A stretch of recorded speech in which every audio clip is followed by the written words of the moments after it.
win was this for you guys? Big win for us. You know, we've had a tough season thus far for our standards. We haven't played as well as we'd like to. We started off horrendous. I think we shot 17% in the first quarter, but everybody just kept talking about stay the course, and that's what we did. There was some combative energy in the building, as there always is with these two teams. Draymond Green looked like he was trash-talking you, despite you guys being up 20 in the fourth quarter. What was the conversation there? Who knows? I don't know. But obviously, this is a good rivalry. Yeah, that's a great team over there. You know, he was talking about how well he played against us in the playoffs last year, as he did. So we'll take it. It's a great team. We beat a really good team. You guys have had a tough road stretch. The previous 4 games were in 4 different time zones, but now this is starting a 9-game home stint. What do you expect to do in this next couple weeks? We got to keep winning. We got to pile up wins. You know how tough the West is. All these games we playing this month, nobody's going to feel sorry for us. We got a tough Toronto team coming in here on Saturday. Kyle Lowry's been unbelievable, and we got to be ready to play. All right, thanks a lot, Chris. Thank you. All right, back to you guys in the studio. All right, thank you very much, Rachel. 100-86, the final score. Golden State 21-2 in their first 23 and have lost 3 of their last 5. And obviously the loss of Andrew Bogut figures in there, and then Festus Ezeli, who had been filling in, also missing this one. It was a small bunch for Golden State as they took on the Clippers tonight. What? No, I was counting Shaq's rebounds versus Chuck. Chuck, what's something you were telling me about Shaq's rebounds? I got more rebounds than Shaq. No, you don't. Yes, I do. No, you do not. During the break, I got 13,000 and you got 12 something. You played 4 more seasons than me. So what? Whoopie freaking do. So you have 500 fewer total, but you play how many more games did? In about 150 more games. Yeah. So that means I was a better rebounder than you. No, but you still got a lower count, so which means I'm better. I'm just saying. Thank you. Thank just you the things that go on during the break. Thank you for stirring. What do you want to throw him into a tree now, or no? I'm just trying. Okay. I was counting. I was up there. Hey, you know what? You talk about this Golden State team. They're another team I think is a big man short of be a legit contender. I think it's going to be interesting. Cleveland. Who's your contenders? I think the best team in the Eastern Conference is Chicago Bulls. Okay, and the best in the West, the Portland Trailblazers. Stop it. I'm telling you, I watched that team. No way.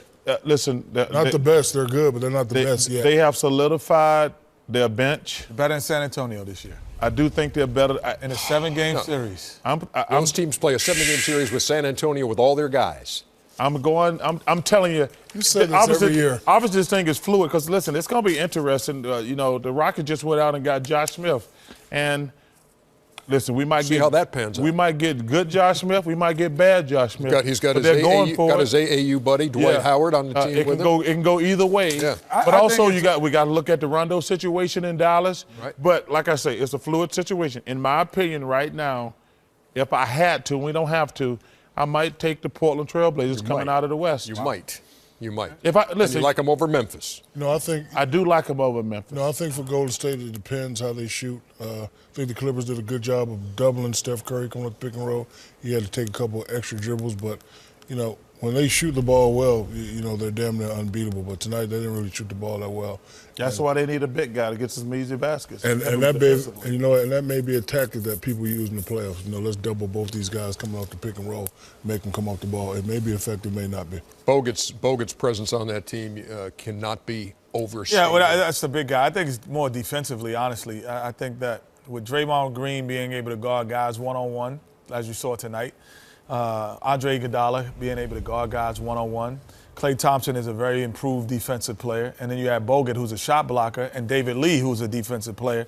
They have more of a defensive presence than they've ever had when Bogut's healthy. So to me, it's not really about their offensive ability and being able to get points inside, but the ability to make people shoot over the top consistently is what will make them a contender or not. And the Clippers win this game, but I know just because, and you didn't say it when you talked about contenders, that you're not sold on the Clippers by any means. I'm not sold on the Clippers at all. They're not tough enough. This wasn't a playoff game. This wasn't how you were playing the playoffs. No, the Clippers, to me, they're not mentally tough enough. Mm-hmm. Blake does not impose his will. Like he's got a little guy guard him. He's got to punish that little guy. Me and Shaq talked about it at halftime. Listen, Draymond is a good player, but he's too little to guard Like if he had to guard a Tim Duncan, he would not guard him. If he had to guard a LaMarcus, they'd be like, we call that shooting over a chair. When you got a little guy guarding, you got to shoot over the chair. Ernie, I got a question for Chuck. How can you overlook Golden State, who has the best record in the West, and say they're not the best in the West? Well, then I think that they're a jump shooting team. I think but they got the best record. it's early. They're not giving away anything out, and it's still 2014.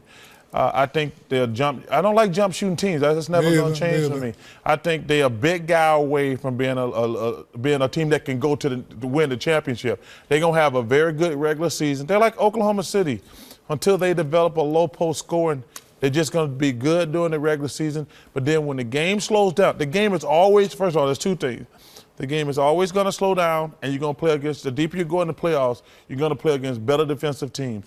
And I just don't believe jump shots can get you all the way. It's like it was written in the Bay Area papers the other day that the Splash Brothers let you hang with the big guys.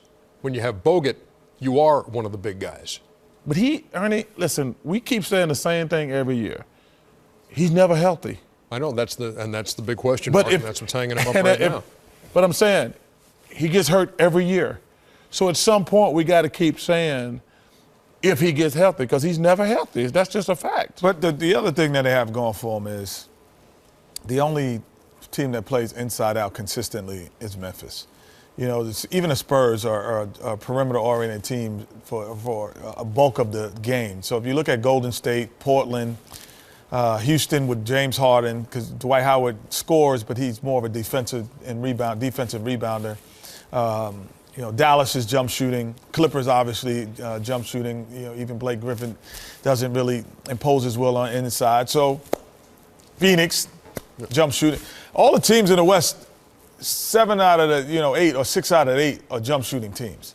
So you're not playing against Shaq, Barkley, Ewing, Robinson. You're playing against Gasol. But okay, that's the only guy other than Memphis, who has the best low scoring post down low? Spurs with Timmy. And I would say the Rockets. I still think that. What about Marcus Aldridge down low? No, he's a jump shooter. No, he's a jump shooter. But I'm saying he can post up. He can get 40, but it's for mid range. But you still, if you play against Golden State, you're gonna have to double him.